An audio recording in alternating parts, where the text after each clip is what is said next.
2 centuries before the first Europeans arrived in Australia, a seed germinated on the Murray River floodplain. Against enormous odds, that seed grew to become this giant river red gum. This is the story of one season in the tree's ongoing struggle to survive.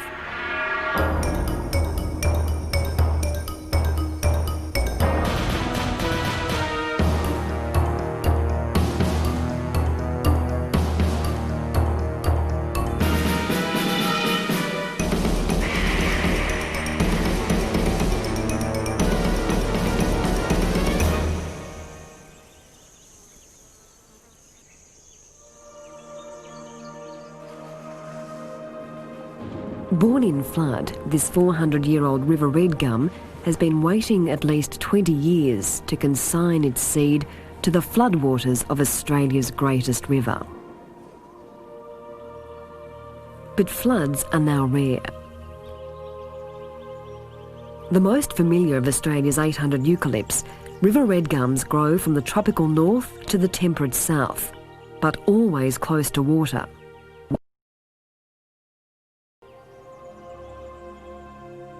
On the fringes of the world's largest river red gum forest in southeastern Australia, the tree taps dwindling reserves of groundwater deep below the surface of the Murray River floodplain. Here there is drought. Dams and weirs have stifled the forest's lifeblood. The river red is under stress and under siege from a host of enemies.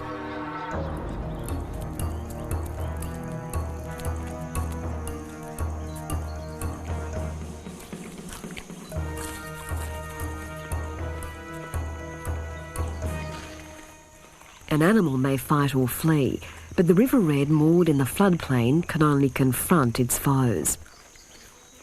Thousands of tiny mouths constantly consume its leaves and siphon its sap. But over the ages, the river red has assembled a unique defensive arsenal and recruited a few allies. The river red is not just a plant, but an ecosystem, a hub around which many other life cycles revolve. Wood swallows, pardalotes, it supports a particularly rich community of birds. The tree transforms sunlight into cellulose and sugars to be converted into insect protein and fat. The more insects, the more birds.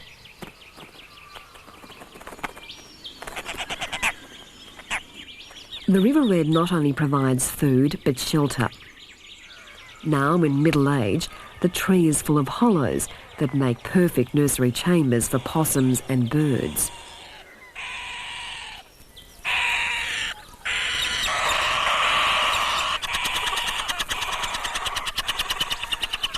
In return for lodgings, these residents return nitrogen and phosphates to the tree through their droppings. As the tree ages and depletes the surrounding soil, these extra nutrients help maintain its growth. And as the tree grows, its interior designers are still hard at work.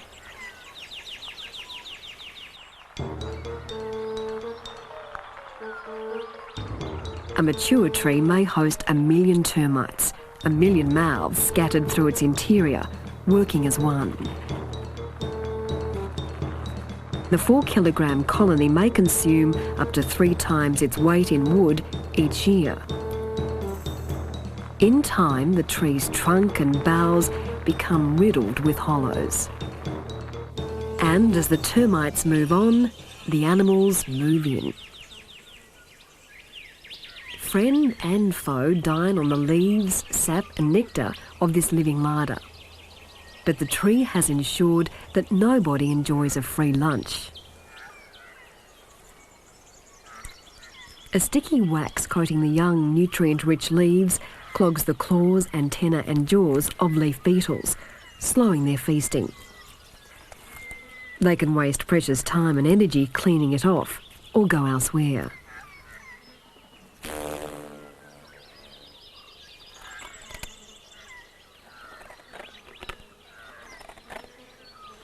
Larger Christmas beetles target older leaves, slowly wearing away their mandibles on the tough tissue.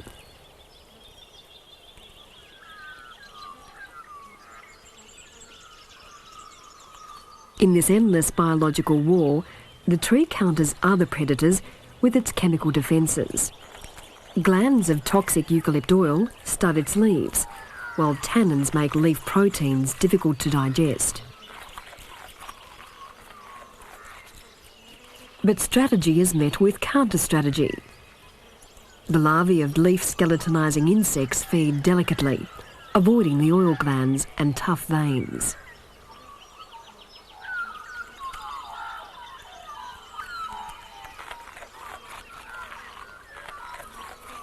Other insects are allies.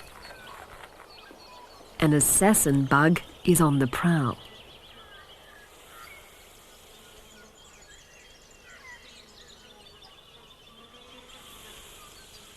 Through 1,000 brief battles, nature maintains a dynamic balance and constructs a lifetime measured in centuries. In the cool of the evening, the sounds of battle change. As the birds settle into the river red's hollows, the night shift emerges.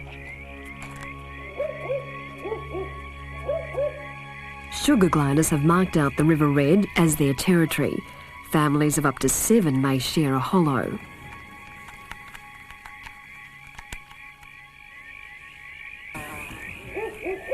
Gliders feed on the river red's sugary sap. Unable to see in colour, their eyes are attuned to shape and movement.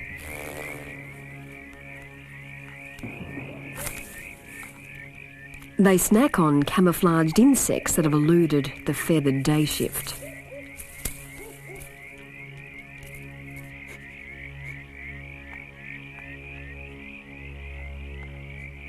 A young brush-tailed possum makes a less palatable find. A cluster of spitfires, larvae of the sawfly wasp.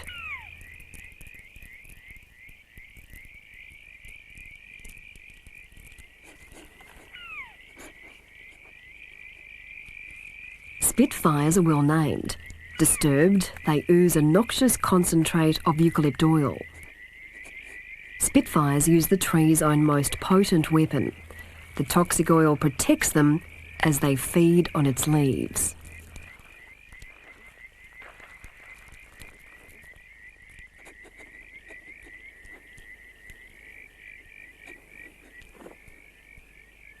The young brushtail ventures a first and last taste. These skunks of the insect world have few predators.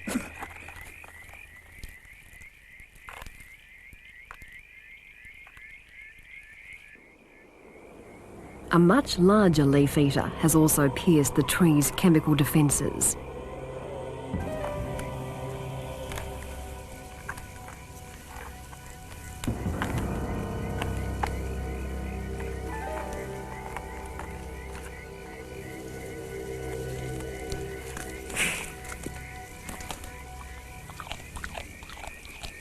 The river red's greatest nemesis, the koala, may eat half a kilogram of eucalypt leaves in a night.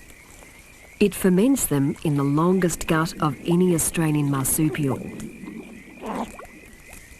But relative to its size, the koala has one of the tiniest brains of any Australian mammal. Its odd anatomy and slow movement reflect the high metabolic cost of its toxic diet.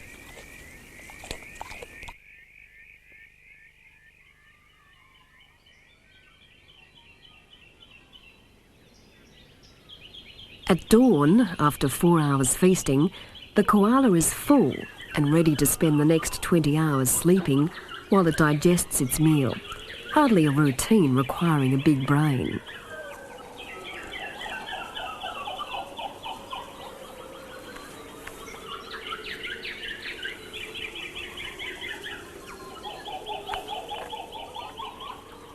Natural selection seems to have shrunk the koala's brain to conserve energy.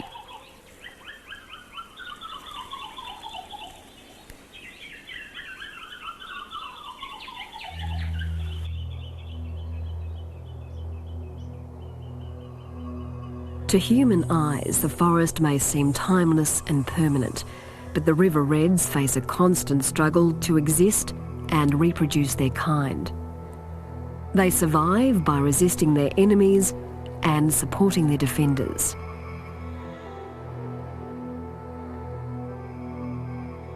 But a new player now intrudes into the equation.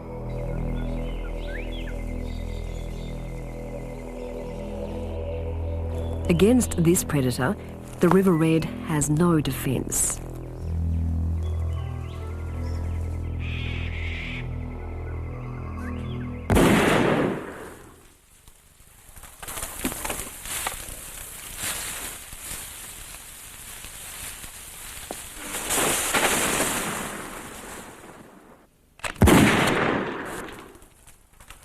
Fortunately, this man's mission is benign. He is helping to spread the river red's genes. His unorthodox method allows him to reach the fresh seeds from last year's growth, high in the tree. These seeds will found new man-made forests. River reds now thrive in plantations in more than 100 countries on 6 continents. The Barmah Forest is the world's largest treasury of these precious genes. Ironically, it has been cut back to only a quarter of its original area in just 130 years.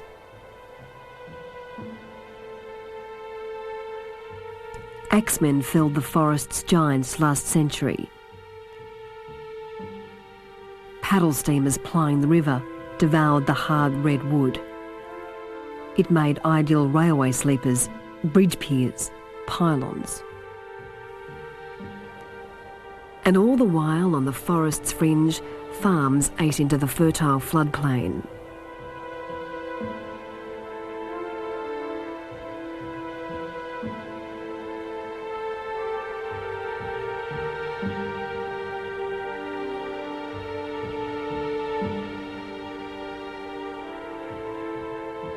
But it's nature, not humans, that defines the boundary where farmland yields to the forest.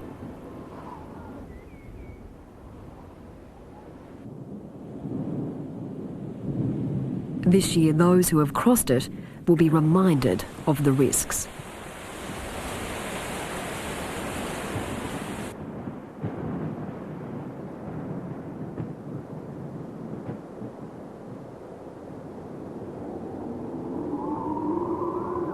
Each year, spring storms water the forest on their eastward transit across the continent.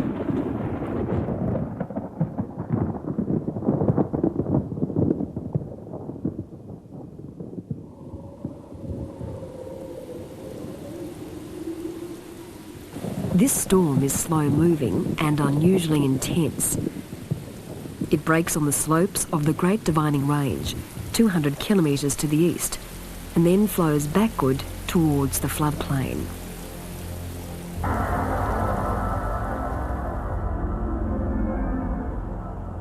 Repeated flooding has built up the banks that confine the river's flow. Swollen by the deluge, the Murray River breaks free.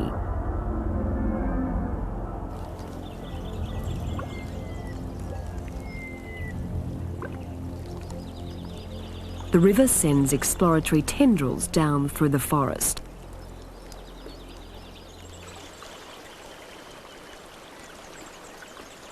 The river reds welcome this overture to a long overdue phase of renewal.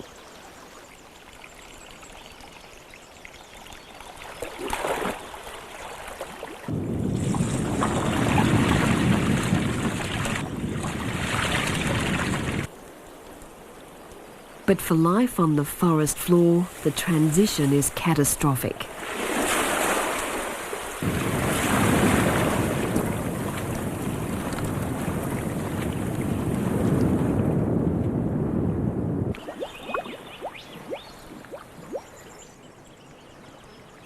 Creatures that rarely see the light of day are flushed from their refuges to take their chances with the flood.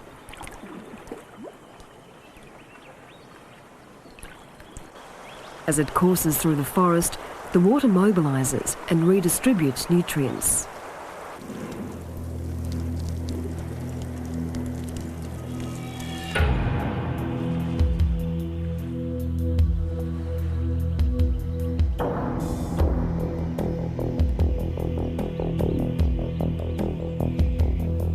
The gullies and low-lying areas fill first, but soon the water is everywhere. The river reclaims its ancient floodplain.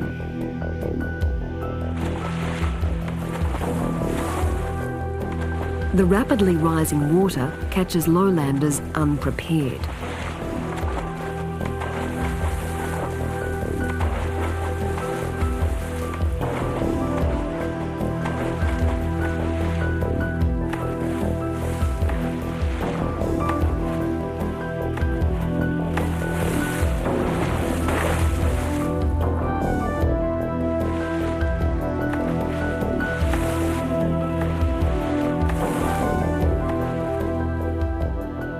On the forest's fringe, others suffer. In reclaiming its dominion, the swollen river recognises no man-made border between forest and farmland. Those who ventured furthest in search of the fertile legacy of past floods now pay the heaviest price.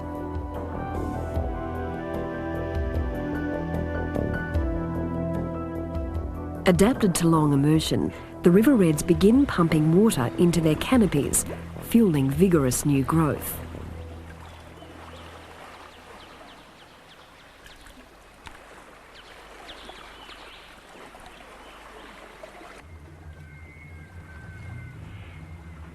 And other predators now flood into the forest to feast.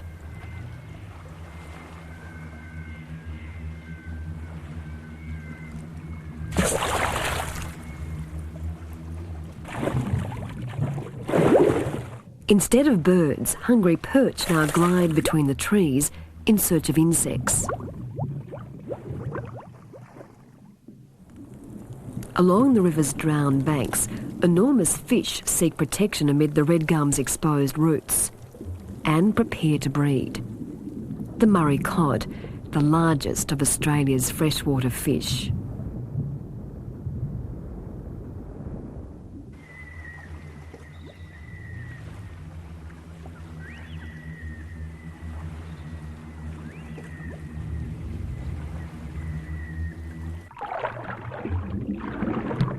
Among the sunken branches of the river red, golden perch also take the rising water's cue to spawn.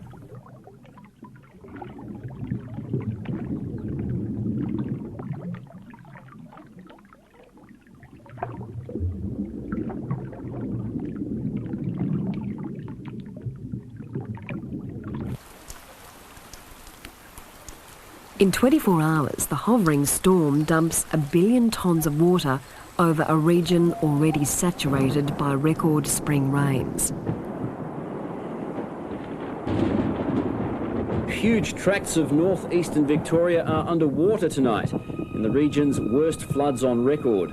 Around 2,000 people, many suffering severe shock, have been evacuated from Benalla and nearby towns including Euroa and Violet Town.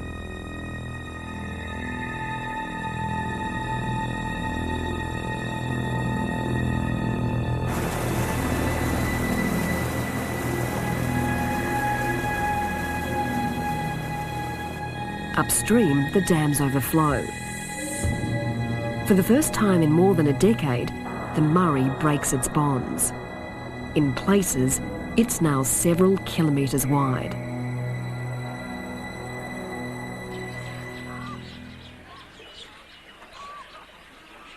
As the water rises, many water birds experience a surge in sex hormone levels. Ibis breed only when the water below is at least 1 metre deep.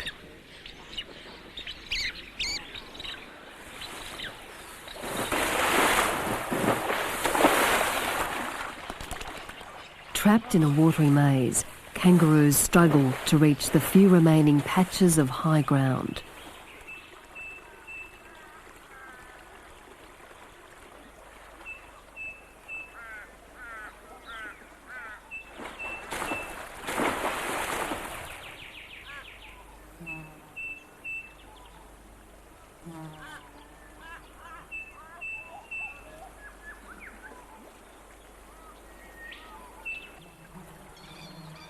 starvation adds to the toll already taken by exhaustion.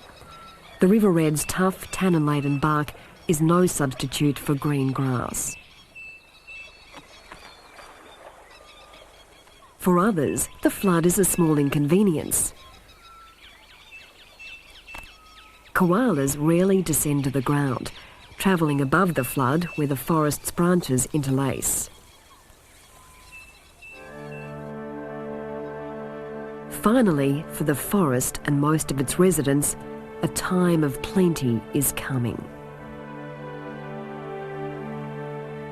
The flood reaches the very edge of the floodplain, rejuvenating the 400-year-old River Red with its nutrient-laden waters. The tree will grow more in the next few months than it has in several years. With its roots tapping recharged groundwaters 10 metres below, it will have insurance against future droughts.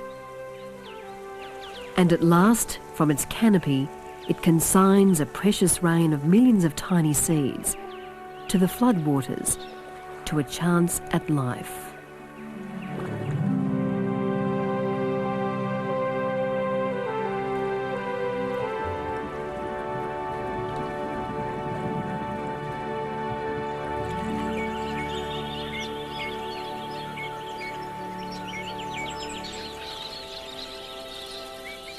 Life erupts in the forest canopy as birds fly in from all around the country to feed and breed.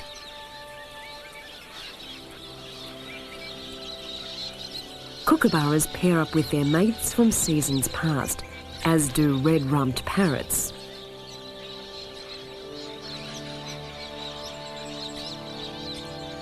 As more and more creatures swarm into the forest, the competition for living room becomes intense.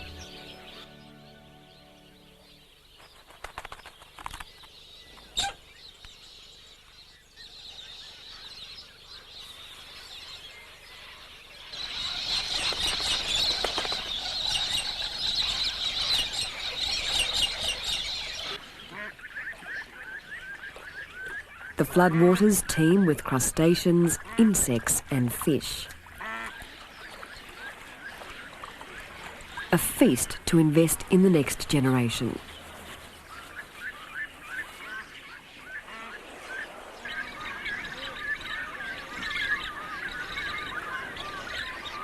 In the crush, sacred ibis and little pied cormorants set up a communal nest.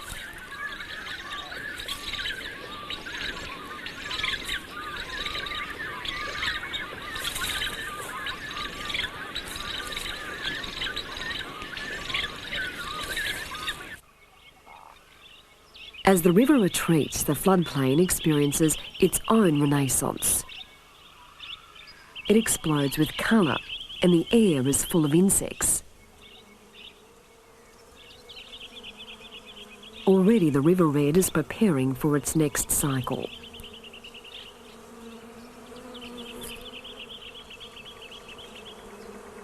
For a reward of nectar and pollen, bees remix its genes. Every seed will contain a unique blueprint for another giant tree.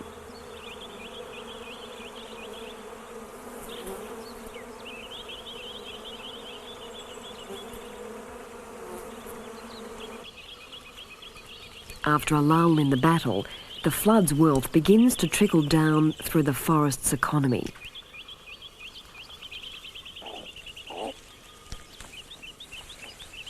The battle is about to be rejoined, but the tree has launched a new generation, fulfilling its biological imperative.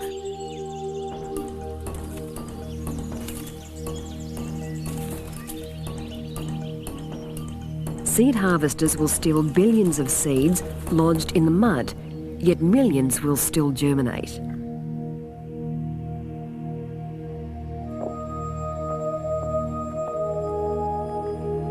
Most of the infant river reds will succumb to other forces, both natural and alien.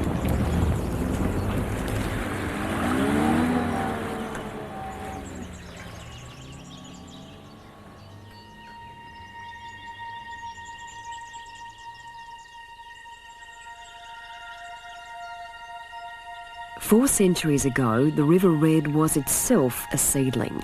Against the odds, it survived and may yet live to 8 centuries.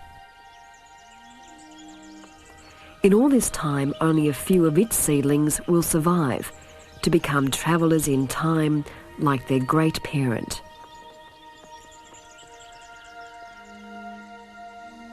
But these few will help perpetuate and refine its genetic legacy.